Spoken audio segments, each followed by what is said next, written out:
I'm Ozzy Hernandez, and maybe I can teach you something.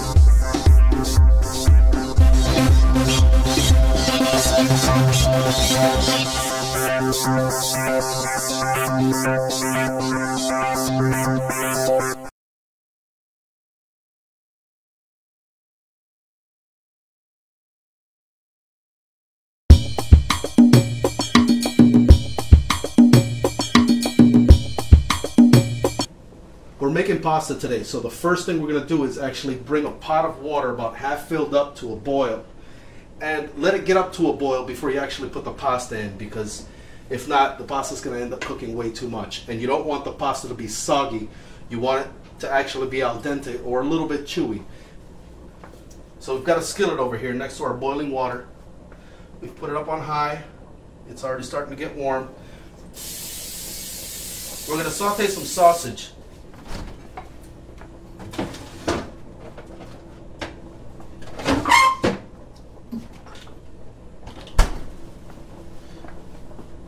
Alright, so we're going to go ahead and put the sausage in the pan.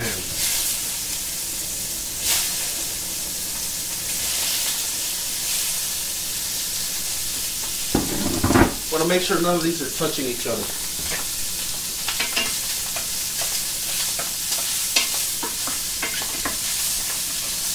Or sticking to the bottom for that matter. Alright, we're going to lower the heat to about medium.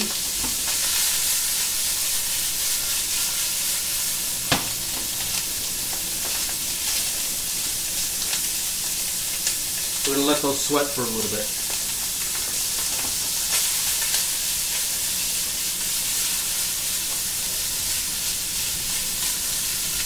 The important thing about this is doing everything in the right order so that it all ends up cooking and you don't put something in there that's going to end up burning by the time it's done. There we go. That's sauteing nicely. Now we need some garlic and some onion. Chopping garlic is probably the trickiest thing you're going to do here.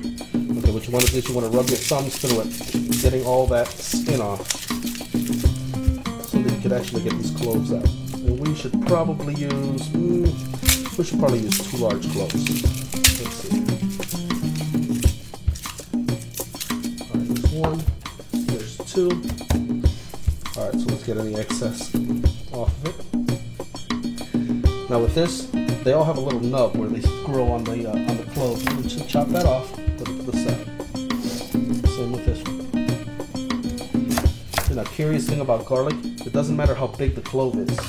A little clove of garlic and a big clove of garlic usually taste exactly the same.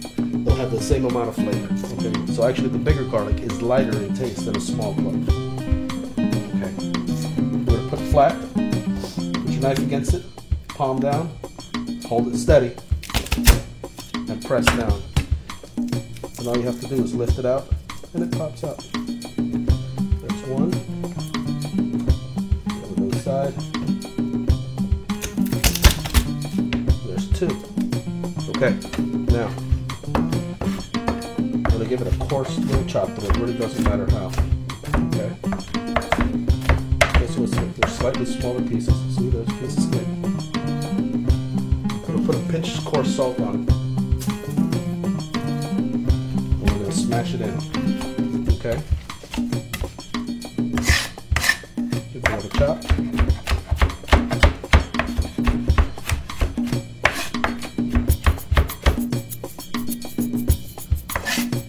Put it all together and start smashing it with that knife. Basically what happens is the salt acts as an abrasive and starts making this into a paste. See that? We have crushed garlic. In any of these recipes, avoid using canned or peeled garlic already. That stuff's usually put in, in some kind of preservative, and it just ends up losing its flavor. Just use fresh garlic. Alright, as you see, a lot of that grease has come out. We're going to go ahead and put our garlic in there. Give it a quick stir. This is on medium now, so this is all going to end up cooking nice. Scrape some of that off the bottom. It's good. Okay. Now for our onions.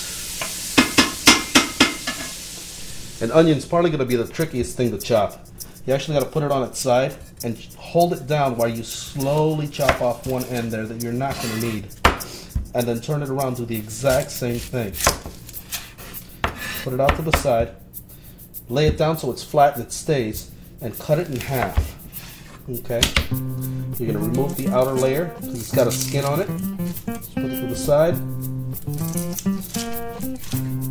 And usually for a saute, you're doing something where you're chopping this very fine. We're not. We're sticking this in a pasta dish. So we're actually just going to do it really coarse. Nice and slow. Don't cut yourself. And we're just going to give it a couple of chops across. That's it. Head off to the side. And then the next one.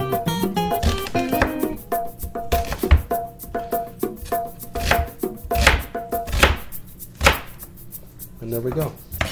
Alright. And this is ready to go in.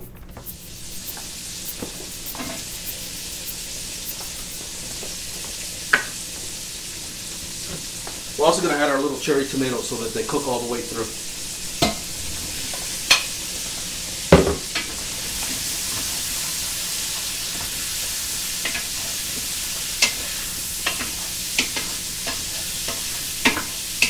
Even though this is going to end up looking impressive, it's something that cooks actually very, very quickly.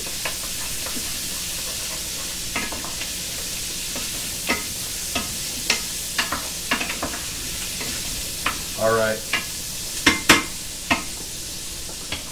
Let's go ahead and add a little bit of salt. Don't add too much salt because remember, the sausage already has salt. And a pinch of pepper. Now we're going to end up adding some of our green ingredients like our parsleys and our spices and our basils. And then we'll add our basil in there.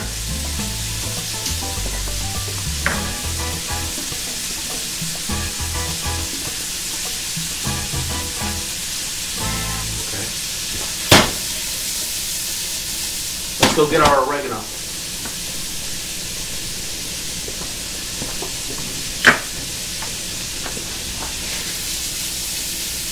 And finally, let's get some rosemary.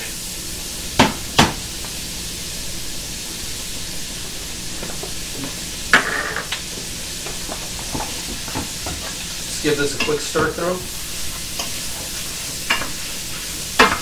See, as the tomatoes start to lose a little bit of liquid, it starts getting all that stuff that was stuck on the bottom off the pan. And you want that stuff because that stuff is all flavor.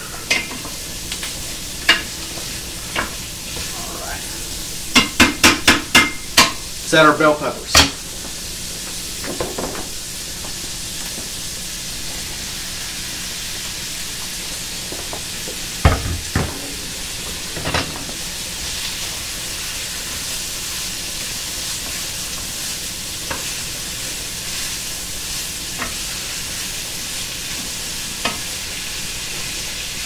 See, meanwhile, we put the sausage in here first. It's been cooking the whole time. It needs to cook longer than the peppers or the tomatoes or anything else.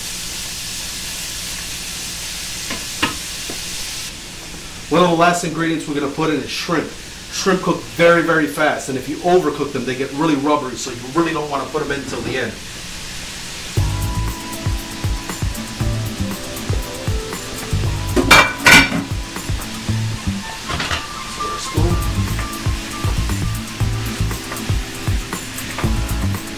You're going to see that within a couple of minutes they're all going to turn pink.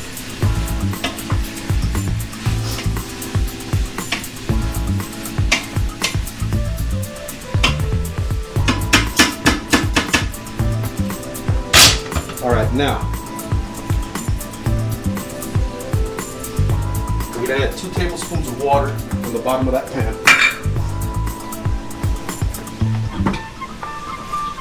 And we're going to cover it up and leave it for about 5 minutes on medium heat. While we're waiting for that to actually cook a little bit more, what we're going to do is we're going to actually check our pasta. Just going to give it a quick stir. And we're going to pull one out, and that still needs probably another 5 minutes. So keep that at a boil, just make sure they don't stick to the sides or the bottom. And now we just wait a little bit. We're going to go ahead and uncover this now and see what it looks like. Look at that, the shrimp's all cooked. This away, let's give it a stir. See, See, and all those juices that came out of those vegetables are perfect because that's actually what's going to end up melting the cheese that we put in this after.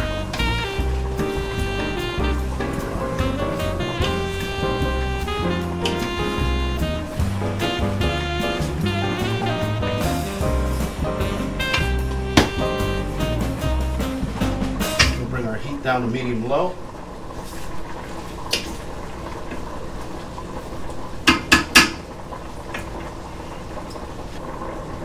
Basically, at this point, we're ready for the pasta.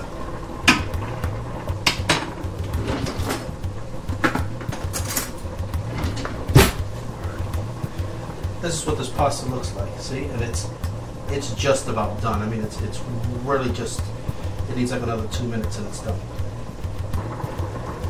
All right, so your pasta's done. So we're gonna grab it and we're actually gonna strain it. This is actually really hot. We're going to turn on the water because we don't want hot water running through your pipes because you may end up breaking.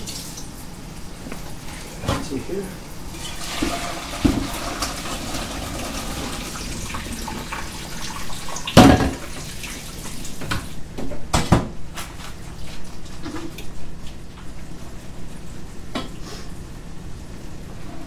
You want to do this immediately because if you leave this pasta for too long, the starch is in it, it'll actually make it stick together. So we're going to add this in there.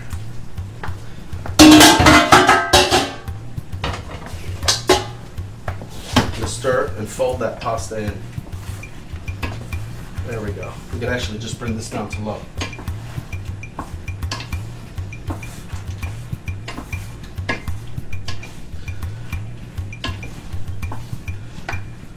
Okay. We're almost done. We're going to get some parsley now while that sits there. And this parsley is going to make everything taste nice. It's going to complete the flavor. And again, we stir that in. We don't add this before because we really just want to wilt it.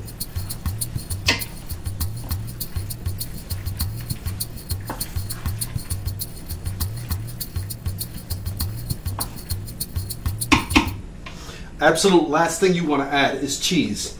And for this recipe, I got a pound of grated cheese, and it's a mix. It's Asiago, Romano, and Parmesan. So we're just going to add that. You can actually just add all of it in there. And we're going to stir it in on the low heat. See, now this is going to mix with all the liquids in there, and it's going to end up melting nicely. Avoid using mixes that have mozzarella because mozzarella will end up leaving this looking like a bunch of spider webs are on it because it's a very stretchy and stringy cheese. All right, we're going to cover this.